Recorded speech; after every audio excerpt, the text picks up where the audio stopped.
So you can see those little explosions that I was telling you about, those bubbles. Just think that if there was more lava, more ice, and more pressure, these would be much, much bigger explosions. Now, have you ever heard of something called Halley's hairs? They're these really thin filaments of lava that form when lava gets blown over an edge. And they're pretty rare in nature, so geologists love them. But they're rare because they're really fragile. So as soon as they form, they break pretty much. And they're named Halley's hair after the Hawaiian goddess of volcanoes, Helle.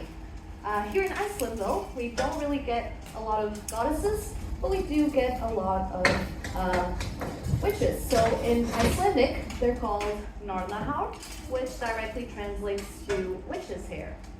Now, you can see what is happening here. When the lava flows over the ice, we get some bubbles. But would you like me to put some more ice on the lava to see what happens? Yes. Okay, so I have a block of ice here. And I'm just gonna place it here. And I'm gonna apply some pressure. And you can see that the lava starts to inflate. And this is basically because the steam is trying to escape, but it's getting trapped by the lava. So it forms these bubbles. And this is because lava is a really, really good insulator. So if I, for example, pop this one right here, I can still go inside and pull some lava. Now, I am starting to hear some noises, but here you can see that the lava already pretty solid, but if I go here, still quite squishy. So, I just got stuck there.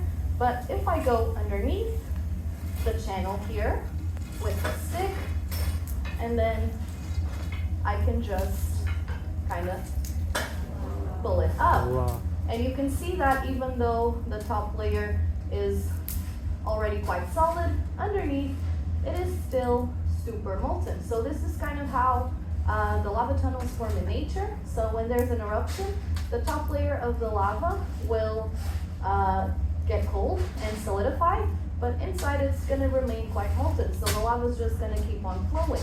And that is going to happen until the eruption stops. So when the eruption finally stops, the lava will just stop flowing inside, and then we get a lava tunnel. And if I take my stick off of there, it just stays. But you can see that this lava here, it is still quite hot and quite molten. So I'm just gonna try to take this little bit off. There you go.